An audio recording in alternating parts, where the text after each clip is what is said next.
Secular government ఉండాలి, secular గవర్నమెంట్లో సేఫ్గా ఇక్కడి ప్రజలు ఉంటారు అనే విశ్వాసంతో శ్రీమతి సోనియా గాంధీ, మల్లికార్జున్ ఖర్గే గారి నాయకత్వంలో ఉన్న కాంగ్రెస్ పార్టీని మీరు ఆశీర్వదించి ఈరోజు అధికారంలోకి తీసుకురావడం జరిగింది.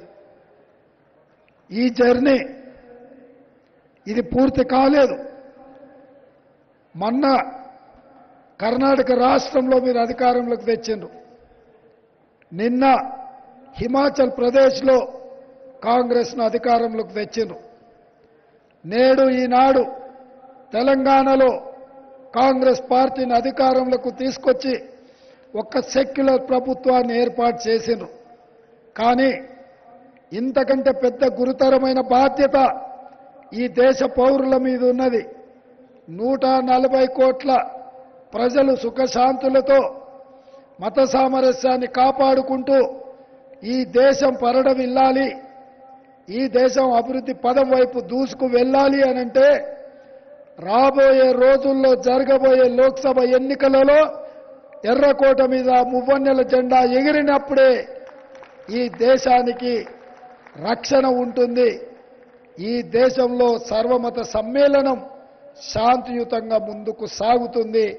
అందుకే ఈరోజు మా బిషప్లను కానీ, మా పాస్టర్లను కానీ, మా పెద్దల్ని కానీ ఏ చేతులతో మమ్మల్ని ఆశీర్వదించి ఇంత ఉన్నత స్థాయికి తీసుకొచ్చిండ్రో, ఈరోజు దేశ భవిష్యత్తు, దేశ రక్షణనే ఈరోజు అనుమానాలకు దావు తీసే పరిస్థితి కనిపిస్తుంది.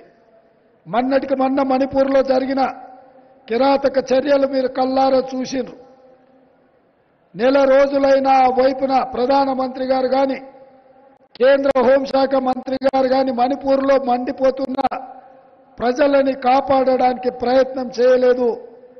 అక్కడ రాష్ట్ర కేంద్ర ప్రభుత్వాలు ఎలాంటి ప్రజల యొక్క మానాలకు, ప్రాణాలకు రక్షణ కల్పించలేదు.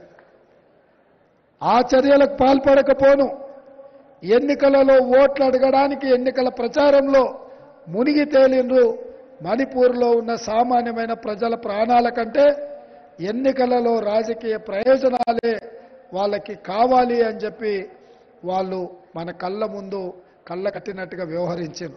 కానీ అదే మా నాయకుడు రాహుల్ గాంధీ గారు స్వయంగా మణిపూర్ పర్యటన చేసి బాధిత కుటుంబాలను పరామర్శించి అక్కడున్న జాతుల మధ్యలో వైరాన్ని, వైషమ్యాలను తగ్గించే ప్రయత్నం చేసి కలిసిమెలిసి ఉండే విధంగా శాంతి నెలకొల్పడానికి శ్రీ రాహుల్ గాంధీ గారు ప్రయత్నం చేస్తే ఆ ప్రయత్నాన్ని కూడా పార్లమెంట్లో ప్రధానమంత్రి గారు విమర్శించిండ్రు. ఇది శోచనీయము.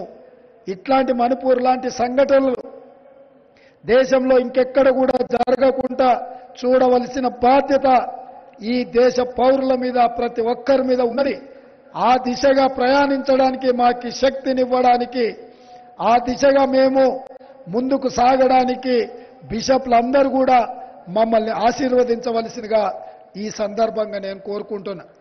కాంగ్రెస్ పార్టీ ఎప్పుడు అధికారంలో ఉన్న inclusive government, inclusive growth, if it is welfare, if it is development, అందరికీ అందుబాటులోకి తీసుకురావడమే మా లక్ష్యము. నిస్సహాయులకు సహాయం అందించడం మా ప్రభుత్వ లక్షణం. అదేవిధంగా అర్హత ఉన్న వాళ్లకు అవకాశాలు కల్పించడం మా ప్రభుత్వం యొక్క లక్ష్యం. అందుకే ఈ దేశంలో మీకందరికీ తెలుసు, ఏకే ఆంటనీ గారు, ఆస్కర్ ఫెర్నాండెస్ గారు కేంద్ర ప్రభుత్వంలో అత్యంత కీలకమైన శాఖలు నిర్వహించడమే కాకుండా నీతికి, నిజాయితీకి, దేశభక్తికి మారుపేరుగా ఏకే ఆంటనీ, ఆస్కర్ ఫెర్నాండెస్ గారు వారి జీవిత కాలం, వారు బాధ్యతలో ఉన్నంత కాలం వారు అహర్నిశలు కృషి చేసిండ్రు. ఈ దేశంలో ఎవరు కూడా పదవులు ఇస్తామంటే వద్దన్నారు.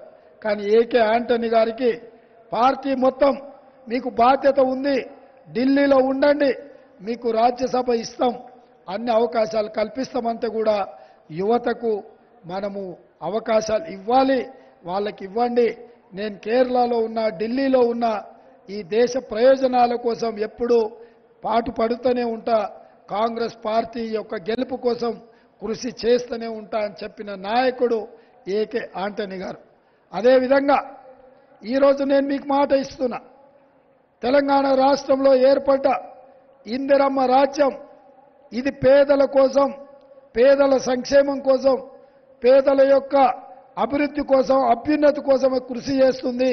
మత సామరస్యాన్ని కాపాడడమే కాదు, ఇమాంలకు, మౌజంలకు, అదేవిధంగా మన చర్చిలలో ప్రార్థనలు చేసే పెద్దలకు అందరూ కూడా ప్రభుత్వం వైపు నుంచే గౌరవ వేతనం ఇవ్వాలన్న ఆలోచన మేము చేసినాం.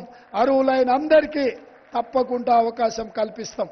ఇదే కాదు, ప్రభుత్వం అమలు చేస్తున్న సంక్షేమ పథకాలు ఇందిరమ్మ ఇండ్లు కావచ్చు, లేదా కళ్యాణ లక్ష్మి కావచ్చు, లేదా ఇతర సంక్షేమ పథకాలు 500 రూపాయలకు ఇచ్చే సిలిండర్ కావచ్చు, మహాలక్ష్మి పథకం ద్వారా అందించే